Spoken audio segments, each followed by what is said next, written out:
Volume 3, Chapter 1. A very little quiet reflection was enough to satisfy Emma as to the nature of her agitation on hearing this news of Frank Churchill. She was soon convinced that it was not for herself she was feeling at all apprehensive or embarrassed, it was for him. Her own attachment had really subsided into a mere nothing. It was not worth thinking of. But if he, who had undoubtedly been always so much the most in love of the two, were to be returning with the same warmth of sentiment which he had taken away, it would be very distressing. If a separation of 2 months should not have cooled him, there were dangers and evils before her. Caution for him and for herself would be necessary. She did not mean to have her own affections entangled again, and it would be incumbent on her to avoid any encouragement of his. She wished she might be able to keep him from an absolute declaration. That would be so very painful a conclusion of their present acquaintance, and yet she could not help rather anticipating something decisive. She felt as if the spring would not pass without bringing a crisis, an event, a something to alter her present composed and tranquil state. It was not very long, though rather longer than Mr. Weston had foreseen, before she had the power of forming some opinion of Frank Churchill's feelings. The Enscombe family were not in town quite so soon as had been imagined, but he was at Highbury very soon afterwards. He rode down for a couple of hours. He could not yet do more, but as he came from Randalls immediately to Hartfield, she could then exercise all her quick observation and speedily determine how he was influenced and how she must act. They met with the utmost friendliness. There could be no doubt of his great pleasure in seeing her, but she had an almost instant doubt of his caring for her as he had done, of his feeling the same tenderness in the same degree. She watched him well. It was a clear thing he was less in love than he had been. Absence, with the conviction probably of her indifference, had produced this very natural and very desirable effect. He was in high spirits, as ready to talk and laugh as ever, and seemed delighted to speak of his former visit and recur to old stories. And he was not without agitation. It was not in his calmness that she read his comparative indifference. He was not calm. His spirits were evidently fluttered. There was restlessness about him. Lively as he was, it seemed a liveliness that did not satisfy himself. But what decided her belief on the subject was his staying only a quarter of an hour and hurrying away to make other calls in Highbury. He had seen a group of old acquaintance in the street as he passed. He had not stopped. He would not stop for more than a word, but he had the vanity to think they would be disappointed if he did not call, and much as he wished to stay longer at Hartfield, he must hurry off. She had no doubt as to his being less in love, but neither his agitated spirits nor his hurrying away seemed like a perfect cure, and she was rather inclined to think it implied a dread of her returning power and a discreet resolution of not trusting himself with her long. This was the only visit from Frank Churchill in the course of 10 days. He was often hoping, intending to come, but was always prevented. His aunt could not bear to have him leave her. Such was his own account at Randalls. If he were quite sincere, if he really tried to come, it was to be inferred that Mrs. Churchill's removal to London had been of no service to the wilful or nervous part of her disorder. That she was really ill was very certain. He had declared himself convinced of it at Randalls.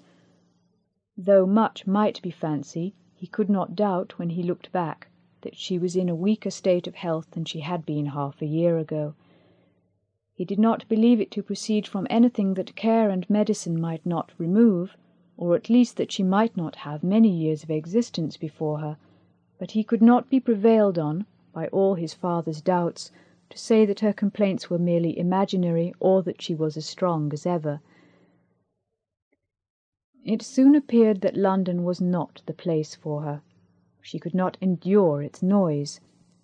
Her nerves were under continual irritation and suffering, and by the 10 days' end her nephew's letter to Randalls communicated a change of plan.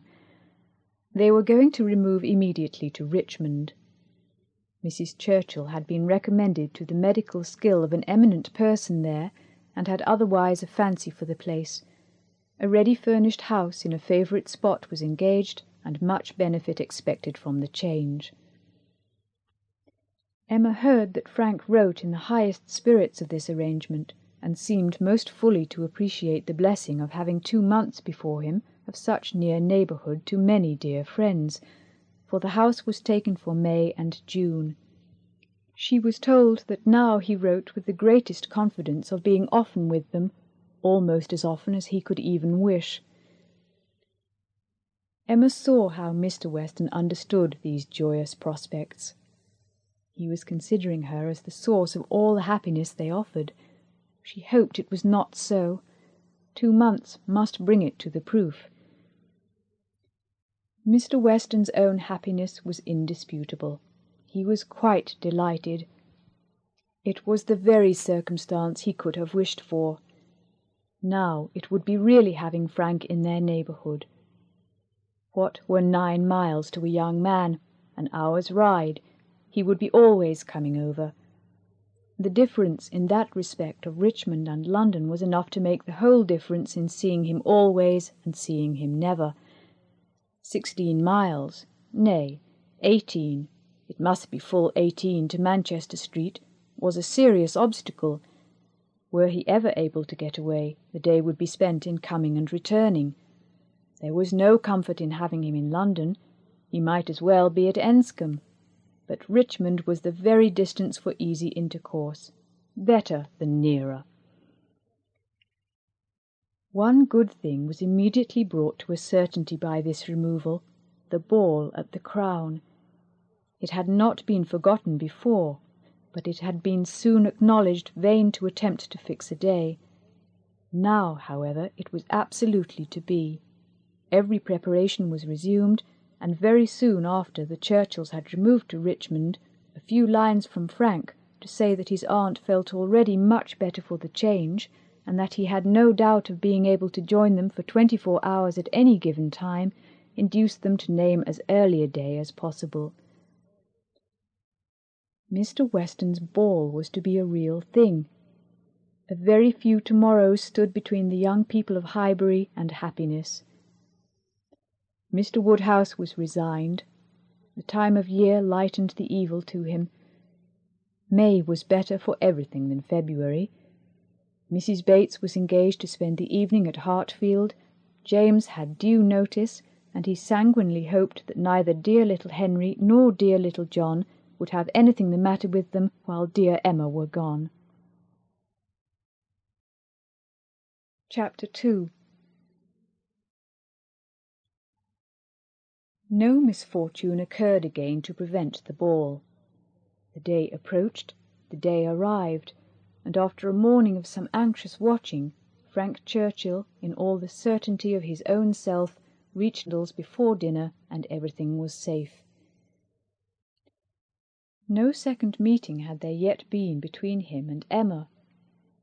The room at the Crown was to witness it, but it would be better than a common meeting in a crowd.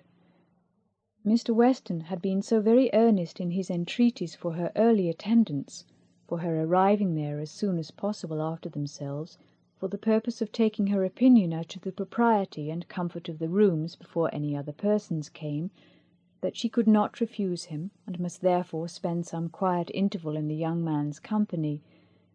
She was to convey Harriet, and they drove to the Crown in good time, the Randalls party just sufficiently before them.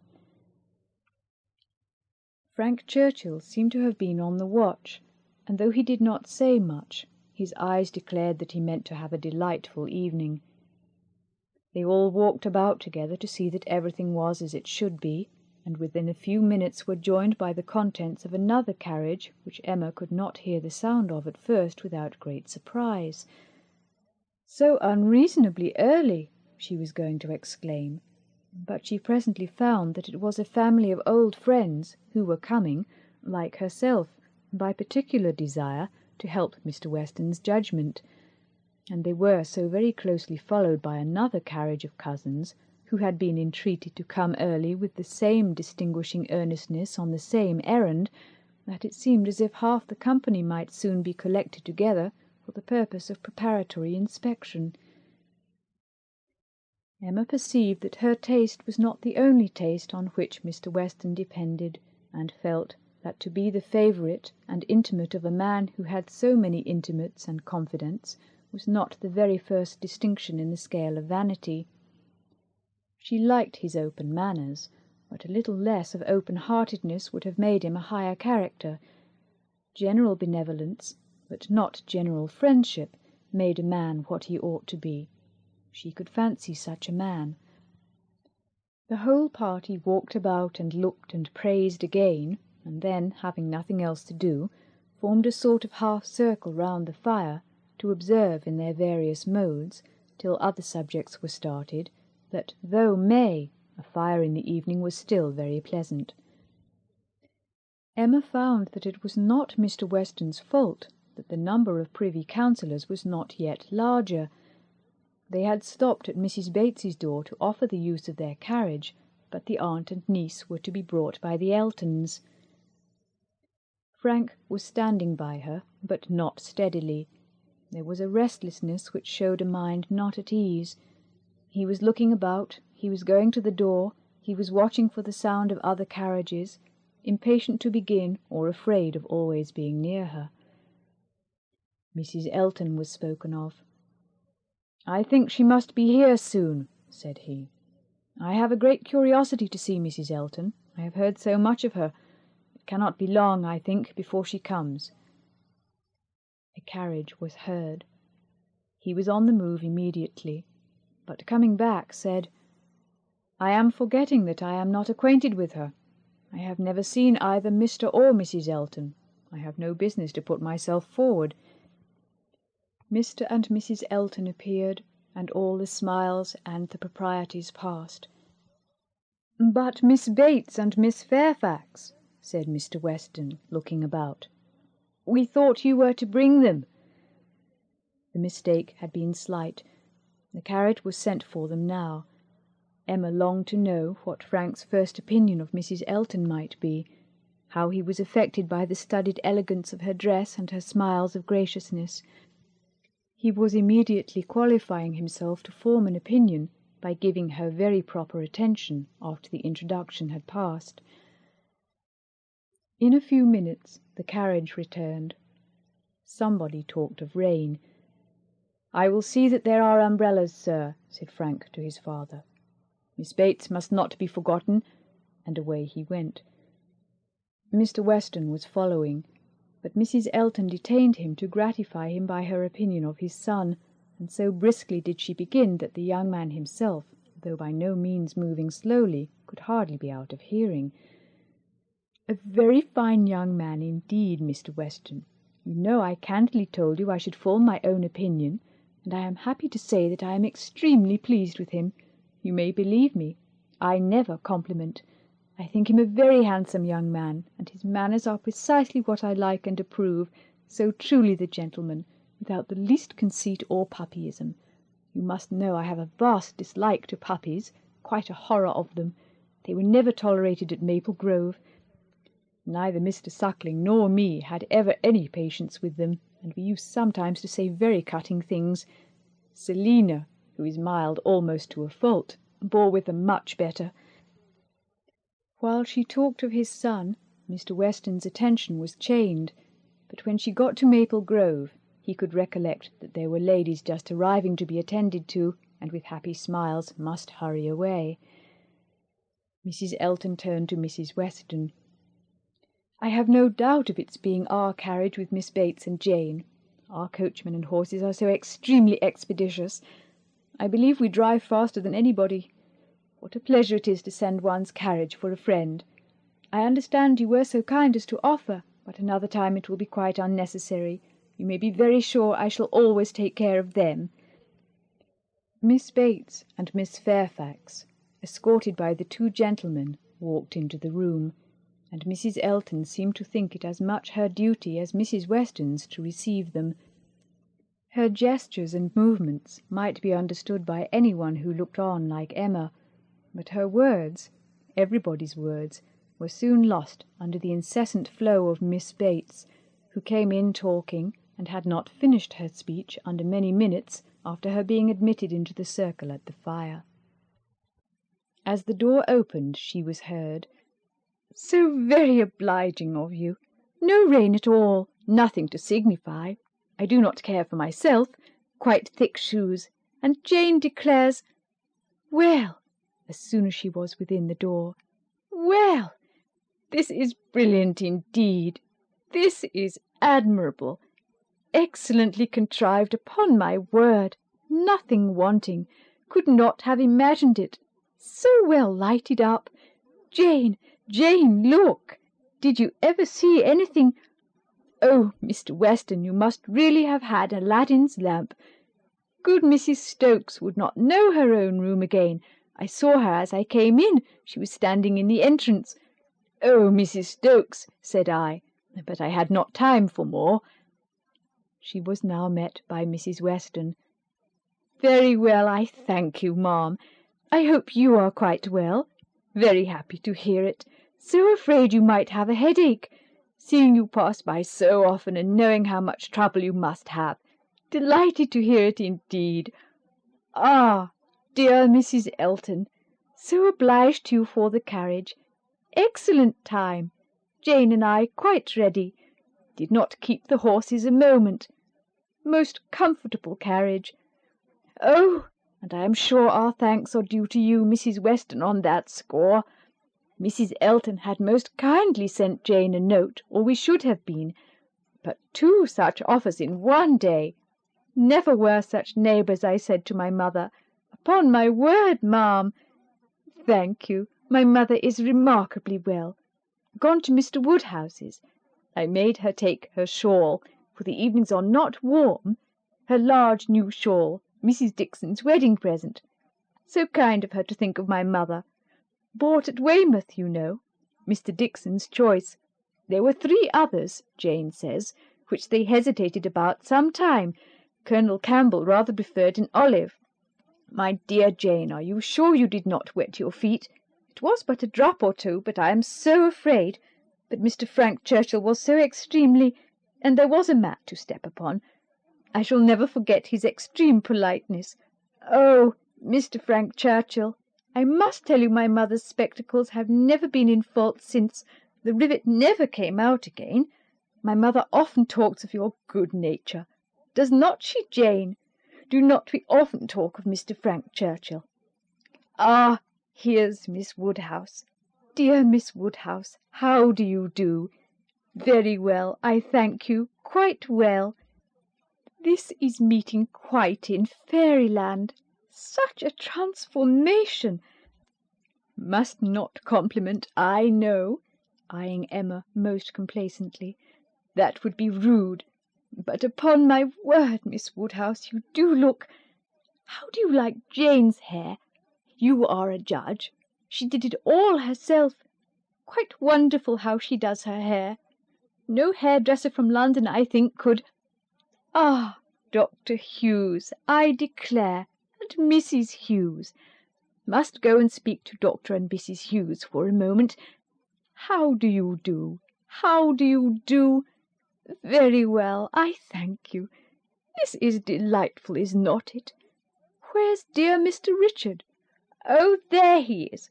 Don't disturb him. Much better employed talking to the young ladies. How do you do, Mr. Richard? I saw you the other day as you rode through the town. Mrs. Otway, I protest, and good Mr. Otway, and Miss Otway, and Miss Caroline, such a host of friends, and Mr. George and Mr. Arthur.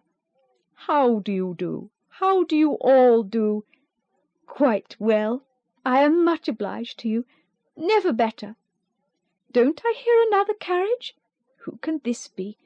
Very likely the worthy Coles. Upon my word, this is charming to be standing about among such friends, and such a noble fire. I am quite roasted. No coffee, I thank you, for me. Never take coffee. A little tea, if you please, sir, by and by. No hurry. Oh, here it comes. Everything is so good." Frank Churchill returned to his station by Emma, and as soon as Miss Bates was quiet, she found herself necessarily overhearing the discourse of Mrs. Elton and Miss Fairfax, who were standing a little way behind her.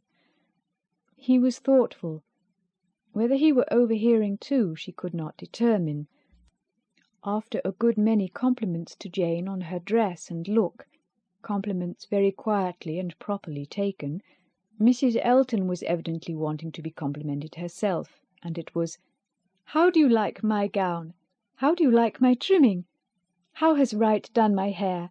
with many other relative questions, all answered with patient politeness.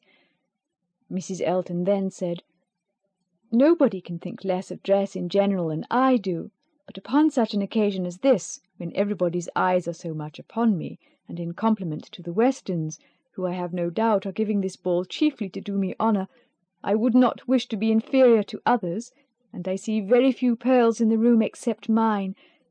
So Frank Churchill is a capital dancer, I understand. We shall see if our styles suit. A fine young man certainly is Frank Churchill. I like him very well." At this moment Frank began talking so vigorously that Emma could not but imagine he had overheard his own praises and did not want to hear more, and the voices of the ladies were drowned for a while, till another suspension brought Mrs. Elton's tones again directly forward. Mr. Elton had just joined them, and his wife was exclaiming, "Oh, you have found us out at last, have you, in our seclusion? I was this moment telling Jane I thought you would begin to be impatient for tidings of us." "Jane?" repeated Frank Churchill, with a look of surprise and displeasure. "That is easy. But Miss Fairfax does not disprove it, I suppose?" "How do you like Mrs. Elton?" said Emma in a whisper. "Not at all." "You are ungrateful." "Ungrateful? What do you mean?" Then changing from a frown to a smile, "No, do not tell me. I do not want to know what you mean. Where is my father? When are we to begin dancing?" Emma could hardly understand him. He seemed in an odd humour. He walked off to find his father, but was quickly back again with both Mr. and Mrs. Weston. He had met with them in a little perplexity, which must be laid before Emma. It had just occurred to Mrs. Weston that Mrs. Elton must be asked to begin the ball, that she would expect it, which interfered with all their wishes of giving Emma that distinction. Emma heard the sad truth with fortitude. "And what are we to do for a proper partner for her?" said Mr. Weston. "She will think Frank ought to ask her." Frank turned instantly to Emma to claim her former promise, and boasted himself an engaged man, which his father looked his most perfect approbation of, and it then appeared that Mrs. Weston was wanting him to dance with Mrs. Elton himself, and that their business was to help to persuade him into it, which was done pretty soon. Mr. Weston and Mrs. Elton led the way, and Mr. Frank Churchill and Miss Woodhouse followed. Emma must submit to stand second to Mrs. Elton, though she had always considered the ball as peculiarly for her. It was almost enough to make her think of marrying. Mrs. Elton undoubtedly had the advantage, at this time, in vanity completely gratified, for though she had intended to begin with Frank Churchill, she could not lose by the change. Mr. Weston might be his son's superior. In spite of this little rub, however, Emma was smiling with enjoyment, delighted to see the respectable length of the set as it was forming, and to feel that she had so many hours of unusual festivity before her. She was more disturbed by Mr. Knightley's not dancing than by anything else. There he was, among the standers-by, where he ought not to be. He ought to be dancing, not classing himself with the husbands and fathers and whist-players, who were pretending to feel an interest in the dance till their rubbers were made up, so young as he looked. He could not have appeared to greater advantage, perhaps, anywhere than where he had placed himself. His tall, firm, upright figure among the bulky forms and stooping shoulders of the elderly men was such as Emma felt must draw everybody's eyes, and excepting her own partner, there was not one among the whole row of young men who could be compared with him. He moved a few steps nearer, and those few steps were enough to prove in how gentlemanlike a manner, with what natural grace, he must have danced would he but take the trouble. Whenever she caught his eye, she forced him to smile, but in general he was looking grave. She wished he could love a ball-room better, and could like Frank Churchill better. He seemed often observing her. She must not flatter herself that he thought of her dancing, but if he were criticizing her behaviour, she did not feel afraid. There was nothing like flirtation between her and her partner. They seemed more like cheerful, easy friends than lovers. That Frank Churchill thought less of her than he had done was indubitable. The ball proceeded pleasantly. The anxious cares, the incessant attention of Mrs. Weston were not thrown away. Everybody seemed happy, and the praise of being a delightful ball, which is seldom bestowed till after a ball has ceased to be, was repeatedly given in the very beginning of the existence of this. Of very important, very recordable events it was not more productive than such meetings usually are. There was one, however, which Emma thought something of. The last 2 dances before supper were begun, and Harriet had no partner, the only young lady sitting down, and so equal had been hitherto the number of dancers, that how there could be any one disengaged was the wonder. But Emma's wonder lessened soon afterwards on seeing Mr. Elton sauntering about. He would not ask Harriet to dance if it were possible to be avoided. She was sure he would not, and she was expecting him every moment to escape into the card-room. Escape, however, was not his plan. He came to the part of the room where the sitters-by were collected, spoke to some, and walked about in front of them as if to show his liberty and his resolution of maintaining it. He did not omit being sometimes directly before Miss Smith, or speaking to those who were close to her. Emma saw it. She was not yet dancing. She was working her way up from the bottom, and had therefore leisure to look round, and by only turning her head a little she saw it all. When she was halfway up the set, the whole group were exactly behind her, and she would no longer allow her eyes to watch. But Mr. Elton was so near that she heard every syllable of a dialogue which just then took place between him and Mrs. Weston, and she perceived that his wife, who was standing immediately above her, was not only listening also, but even encouraging him by significant glances. The kind-hearted, gentle Mrs. Weston had left her seat to join him and say, "Do not you dance, Mr. Elton?" To which his prompt reply was, "Most readily, Mrs. Weston, if you will dance with me." "Me? Oh, no!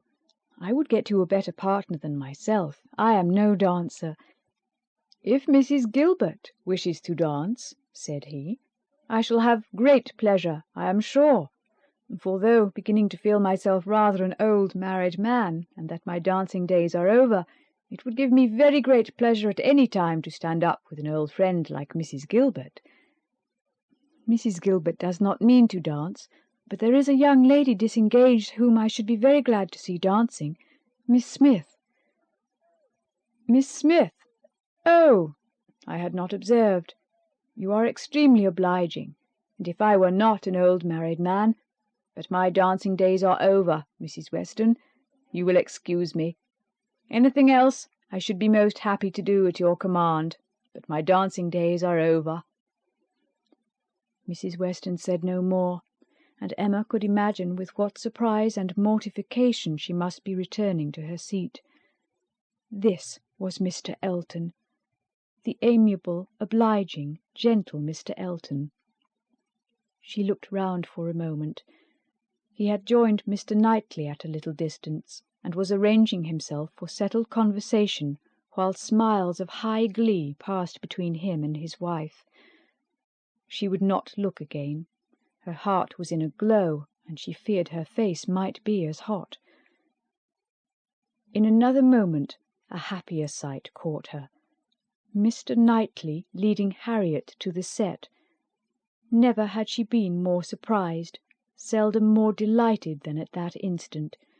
She was all pleasure and gratitude, both for Harriet and herself, and longed to be thanking him, and though too distant for speech, her countenance said much as soon as she could catch his eye again. His dancing proved to be just what she had believed it, extremely good, and Harriet would have seemed almost too lucky if it had not been for the cruel state of things before, and for the very complete enjoyment and very high sense of the distinction which her happy features announced. It was not thrown away on her. She bounded higher than ever, flew farther down the middle, and was in a continual course of smiles. Mr. Elton had retreated into the card-room, looking, Emma trusted, very foolish. She did not think he was quite so hardened as his wife, though growing very like her.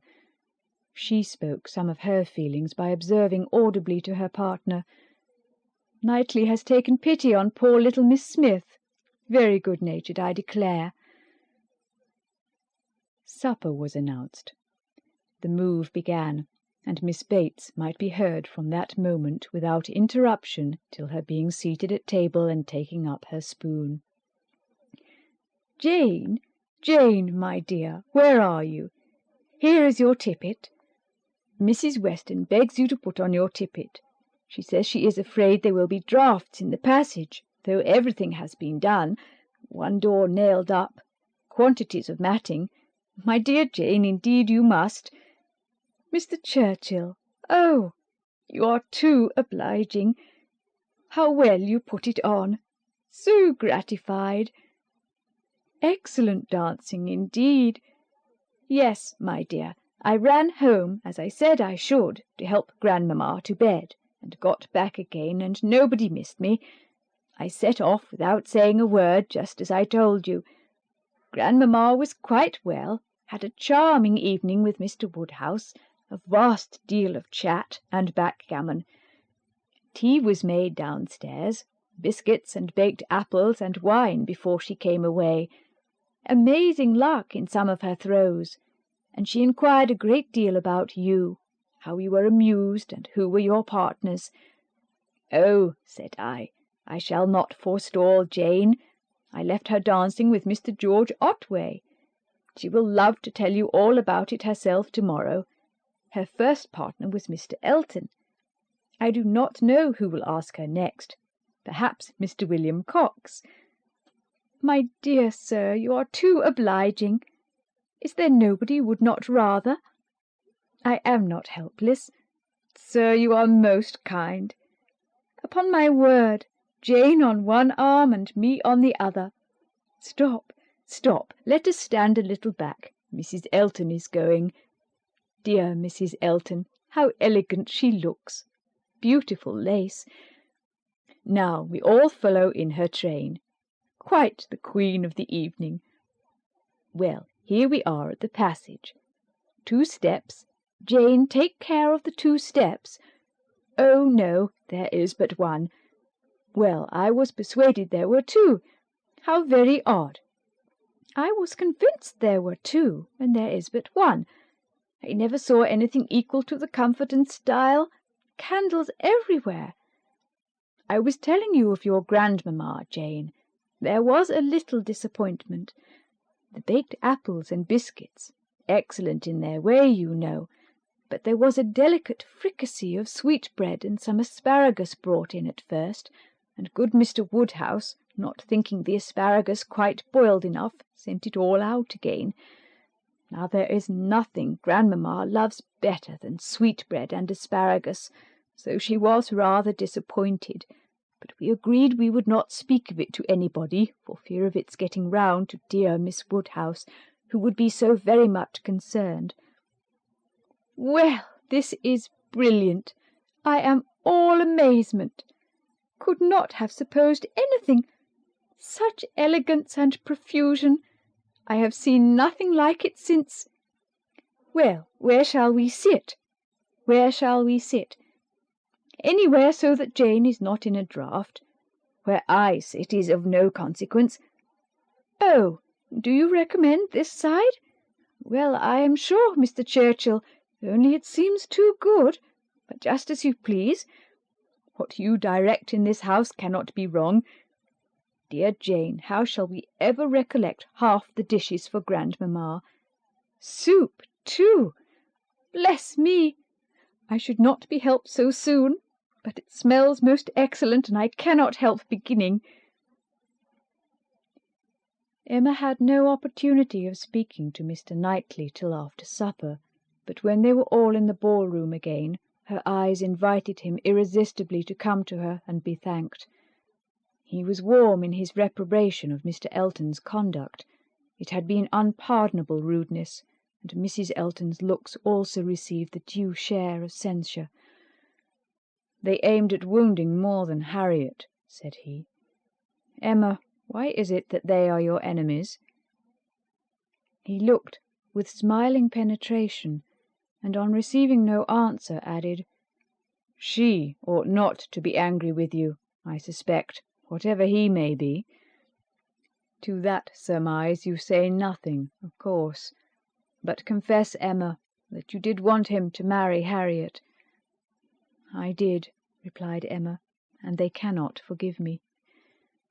He shook his head, but there was a smile of indulgence with it, and he only said, "I shall not scold you. I leave you to your own reflections." "Can you trust me with such flatterers?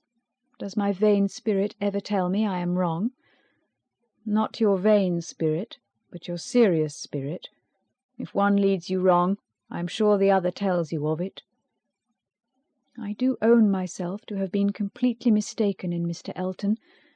There is a littleness about him which you discovered which I did not, and I was fully convinced of his being in love with Harriet.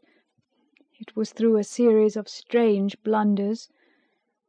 And in return for your acknowledging so much, I will do you the justice to say that you would have chosen for him better than he has chosen for himself. Harriet Smith has some first-rate qualities which Mrs. Elton is totally without. An unpretending, single-minded, artless girl, infinitely to be preferred by any man of sense and taste to such a woman as Mrs. Elton. I found Harriet more conversable than I expected." Emma was extremely gratified.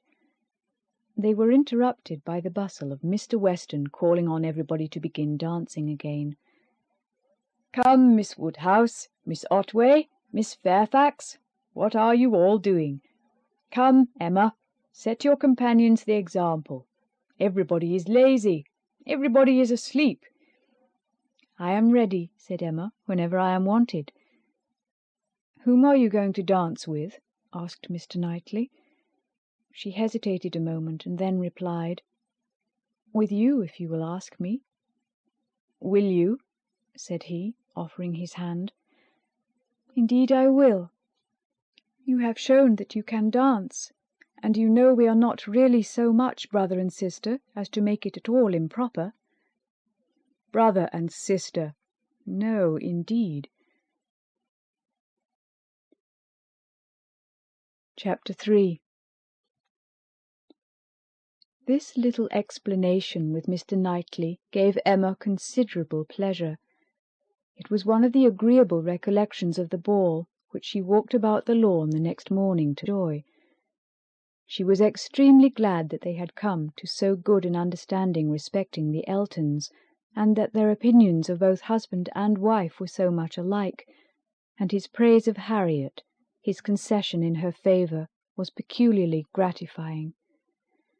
The impertinence of the Eltons, which for a few minutes had threatened to ruin the rest of her evening, had been the occasion of some of its highest satisfactions, and she looked forward to another happy result, the cure of Harriet's infatuation.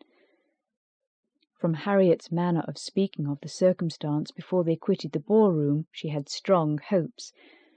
It seemed as if her eyes were suddenly opened, and she were enabled to see that Mr. Elton was not the superior creature she had believed him. The fever was over, and Emma could harbour little fear of the pulse being quickened again by injurious courtesy. She depended on the evil feelings of the Eltons for supplying all the discipline of pointed neglect that could be further requisite. Harriet rational, Frank Churchill not too much in love, and Mr. Knightley not wanting to quarrel with her, how very happy a summer must be before her. She was not to see Frank Churchill this morning. He had told her that he could not allow himself the pleasure of stopping at Hartfield, as he was to be at home by the middle of the day. She did not regret it. Having arranged all these matters, looked them through, and put them all to rights, she was just turning to the house, with spirits freshened up for the demands of the two little boys as well as of their grandpapa, when the great iron sweep-gate opened, and two persons entered whom she had never less expected to see together. Frank Churchill, with Harriet leaning on his arm. Actually Harriet! A moment sufficed to convince her that something extraordinary had happened. Harriet looked white and frightened, but he was trying to cheer her. The iron gates and the front door were not 20 yards asunder. They were all three soon in the hall, and Harriet, immediately sinking into a chair, fainted away. A young lady who faints must be recovered. Questions must be answered, and surprises be explained. Such events are very interesting, but the suspense of them cannot last long. A few minutes made Emma acquainted with the whole. Miss Smith and Miss Bickerton, another parlour-boarder at Mrs. Goddard's, who had been also at the ball, had walked out together and taken a road, the Richmond road, which, though apparently public enough for safety, had led them into alarm.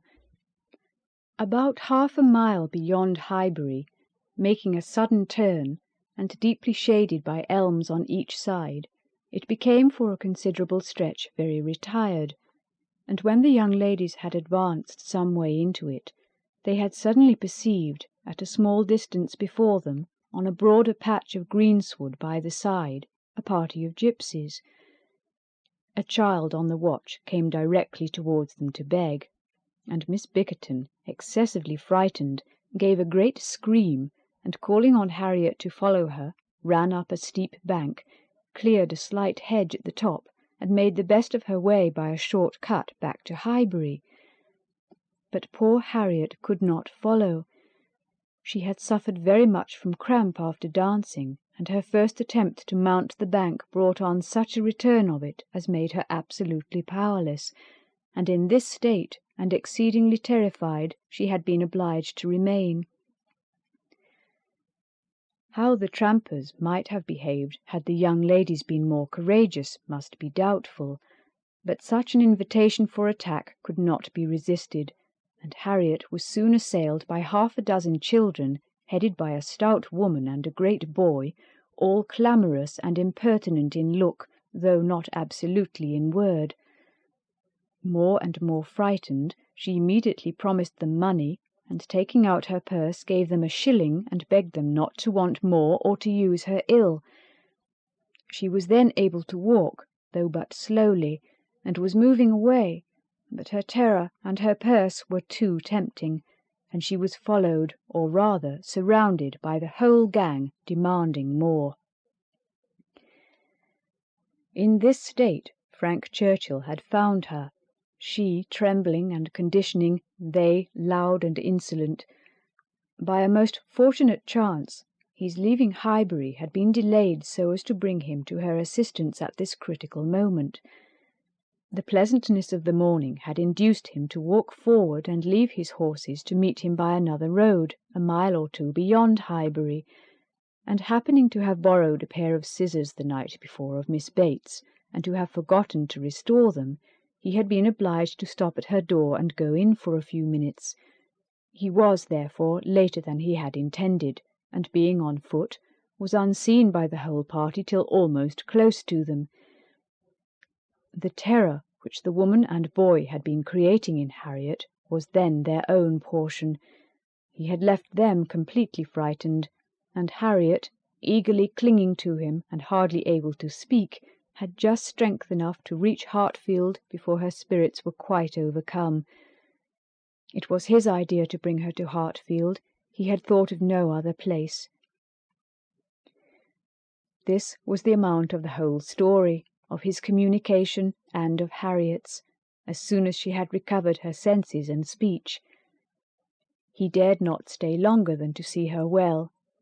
These several delays left him not another minute to lose, and Emma, engaging to give assurance of her safety to Mrs. Goddard, and notice of there being such a set of people in the neighbourhood to Mr. Knightley, he set off with all the grateful blessings that she could utter for her friend and herself.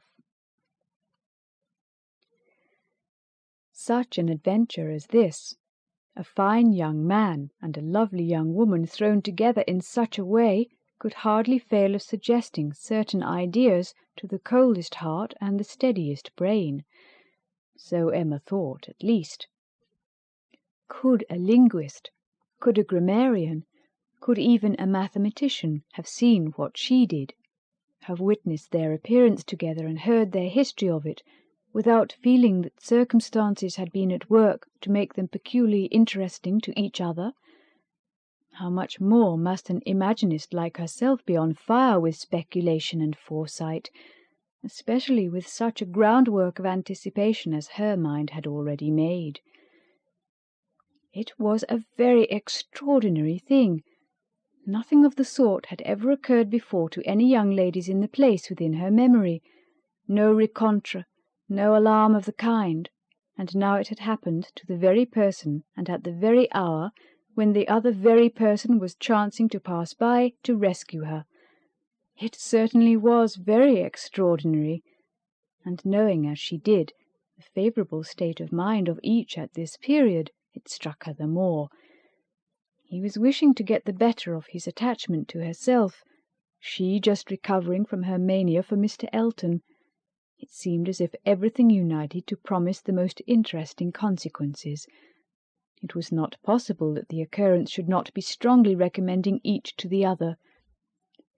In the few minutes' conversation which she had yet had with him, while Harriet had been partially insensible, he had spoken of her terror, her naivete, her fervour as she seized and clung to his arm, with a sensibility amused and delighted, and just at last, after Harriet's own account had been given, he had expressed his indignation at the abominable folly of Miss Bickerton in the warmest terms. Everything was to take its natural course, however, neither impelled nor assisted. She would not stir a step nor drop a hint. No, she had had enough of interference. There could be no harm in a scheme, a mere passive scheme. It was no more than a wish. Beyond it she would on no account proceed. Emma's first resolution was to keep her father from the knowledge of what had passed, aware of the anxiety and alarm it would occasion, but she soon felt that concealment must be impossible. Within half an hour it was known all over Highbury. It was the very event to engage those who talk most, the young and the low, and all the youth and servants in the place were soon in the happiness of frightful news. The last night's ball seemed lost in the gipsies. Poor Mr. Woodhouse trembled as he sat, and, as Emma had foreseen, would scarcely be satisfied without their promising never to go beyond the shrubbery again. It was some comfort to him that many inquiries after himself and Miss Woodhouse, for his neighbours knew that he loved to be inquired after, as well as Miss Smith, were coming in during the rest of the day, and he had the pleasure of returning for answer that they were all very indifferent, which, though not exactly true, for she was perfectly well, and Harriet not much otherwise, Emma would not interfere with. She had an unhappy state of health in general for the child of such a man, for she hardly knew what indisposition was, and if he did not invent illnesses for her, she could make no figure in a message. The gipsies did not wait for the operations of justice. They took themselves off in a hurry. The young ladies of Highbury might have walked again in safety before their panic began, and the whole history dwindled into a matter of little importance but to Emma and her nephews. In her imagination it maintained its ground, and Henry and John were still asking every day for the story of Harriet and the gipsies, and still tenaciously setting her right if she varied in the slightest particular from the original recital.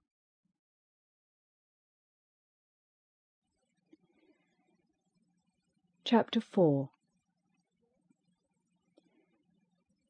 A very few days had passed after this adventure when Harriet came one morning to Emma with a small parcel in her hand, and after sitting down and hesitating, thus began: "Miss Woodhouse, if you are at leisure, I have something that I should like to tell you, a sort of confession, and then, you know, it will be over." Emma was a good deal surprised, but begged her to speak. There was a seriousness in Harriet's manner which prepared her, quite as much as her words, for something more than ordinary. "It is my duty, and I am sure it is my wish," she continued, "to have no reserves with you on this subject. As I am, happily, quite an altered creature in one respect, it is very fit that you should have the satisfaction of knowing it. I do not want to say more than is necessary. I am too much ashamed of having given way as I have done, and I dare say you understand me." "Yes," said Emma, "I hope I do." "How I could so long a time be fancying myself," cried Harriet warmly. "It seems like madness. I can see nothing at all extraordinary in him now. I do not care whether I meet him or not, except that, of the two, I had rather not see him, and indeed I would go any distance round to avoid him. But I do not envy his wife in the least. I neither admire her nor envy her as I have done. She is very charming, I dare say, and all that, but I think her very ill-tempered and disagreeable. I shall never forget her look the other night. However, I assure you, Miss Woodhouse, I wish her no evil. No, let them be ever so happy together, it will not give me another moment's pang. And to convince you that I have been speaking truth, I am now going to destroy what I ought to have destroyed long ago, what I ought never to have kept. I know that very well," blushing as she spoke. "However, now I will destroy it all. It is my particular wish to do it in your presence, that you may see how rational I am grown. Cannot you guess what this parcel holds?" said she, with a conscious look. "Not the least in the world. Did he ever give you anything?" "No, I cannot call them gifts, but they are things that I have valued very much."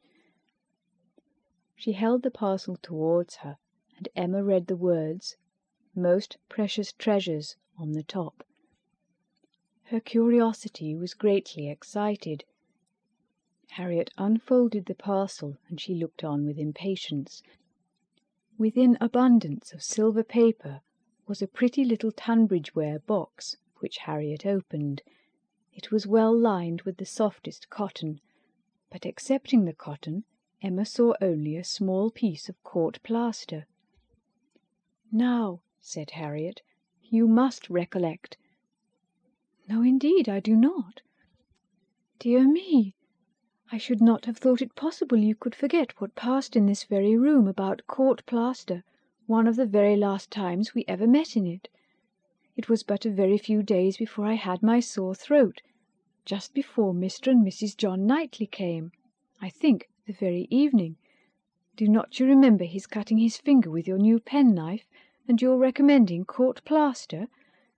But as you had none about you, and knew I had, you desired me to supply him, and so I took mine out and cut him a piece, but it was a great deal too large, and he cut it smaller, and kept playing some time with what was left before he gave it back to me, and so then, in my nonsense, I could not help making a treasure of it, so I put it by, never to be used, and looked at it now and then as a great treat.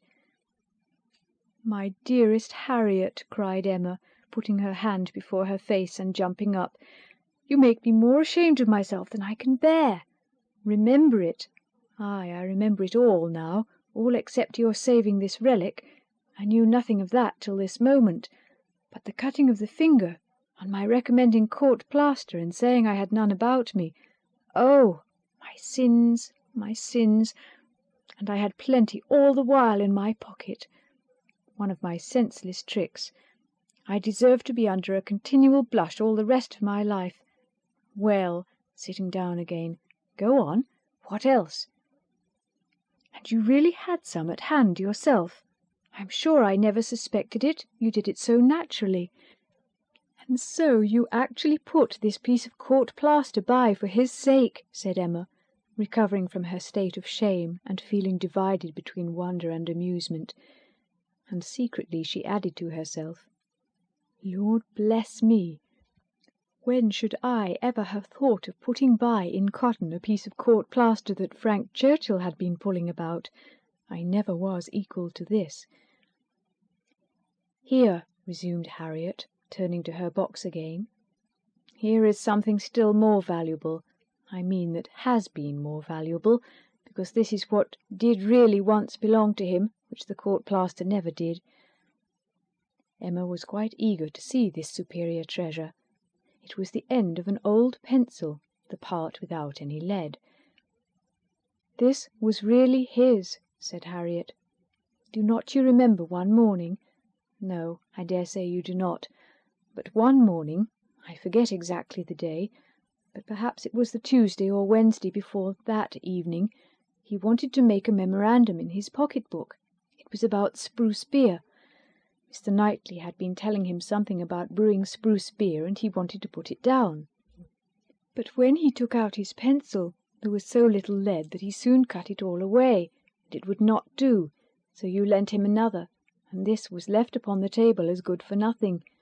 But I kept my eye on it, and as soon as I dared, caught it up, and never parted with it again from that moment."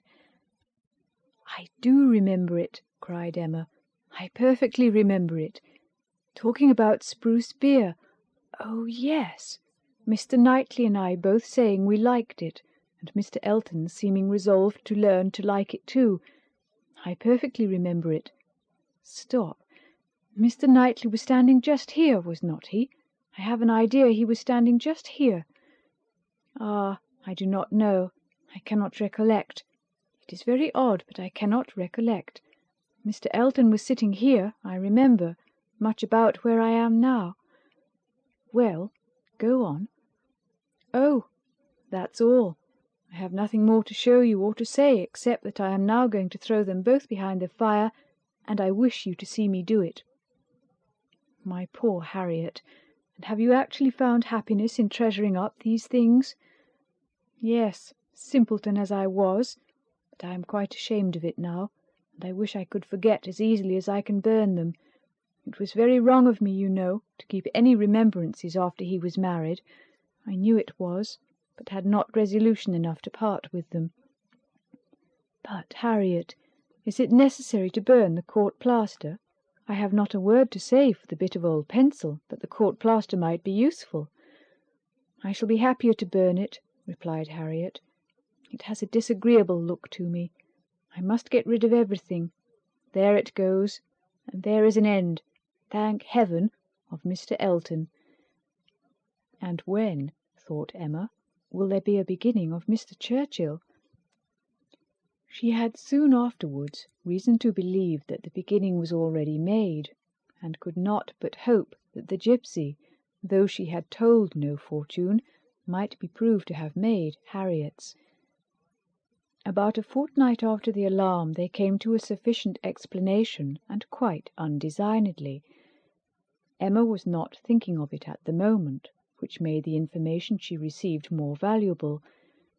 She merely said in the course of some trivial chat, "Well, Harriet, whenever you marry, I would advise you to do so and so," and thought no more of it, till after a minute's silence she heard Harriet say in a very serious tone, "I shall never marry.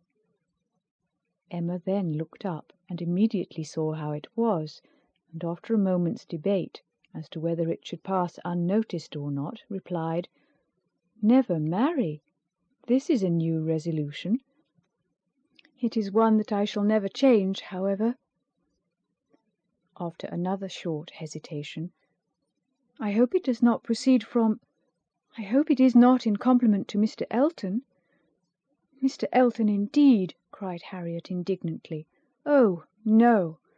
And Emma could just catch the words, "so superior to Mr. Elton." She then took a longer time for consideration. Should she proceed no farther? Should she let it pass and seem to suspect nothing? Perhaps Harriet might think her cold or angry if she did, or perhaps if she were totally silent it might only drive Harriet into asking her to hear too much, and against anything like such an unreserve as had been, such an open and frequent discussion of hopes and chances, she was perfectly resolved. She believed it would be wiser for her to say and know at once all that she meant to say and know. Plain dealing was always best. She had previously determined how far she would proceed on any application of the sort, and it would be safer for both to have the judicious law of her own brain laid down with speed. She was decided, and thus spoke. "Harriet, I will not affect to be in doubt of your meaning. Your resolution, or rather your expectation of never marrying, results from an idea that the person whom you might prefer would be too greatly your superior in situation to think of you. Is not it so?"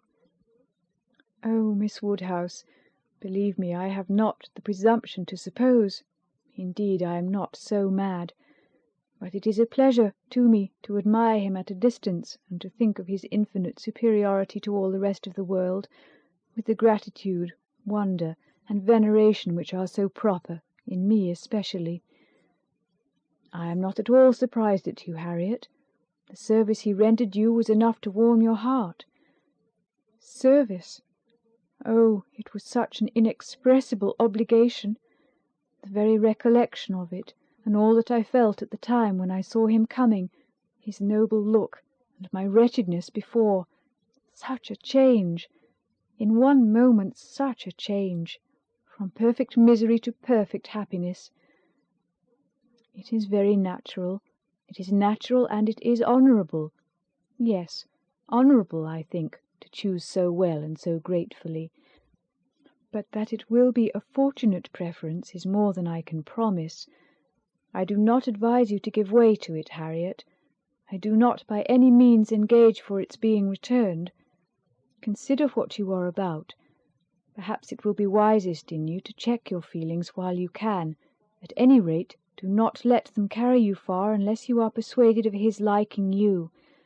Be observant of him. Let his behaviour be the guide of your sensations.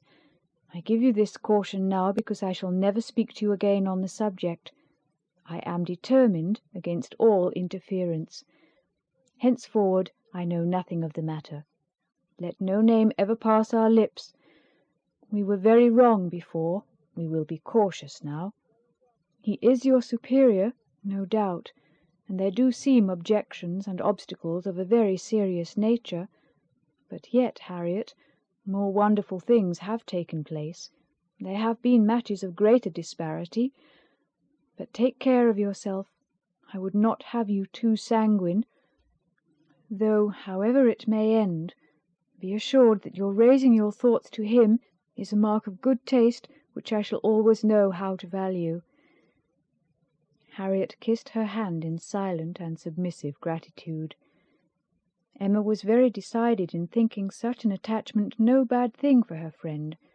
Its tendency would be to raise and refine her mind, and it must be saving her from the danger of degradation.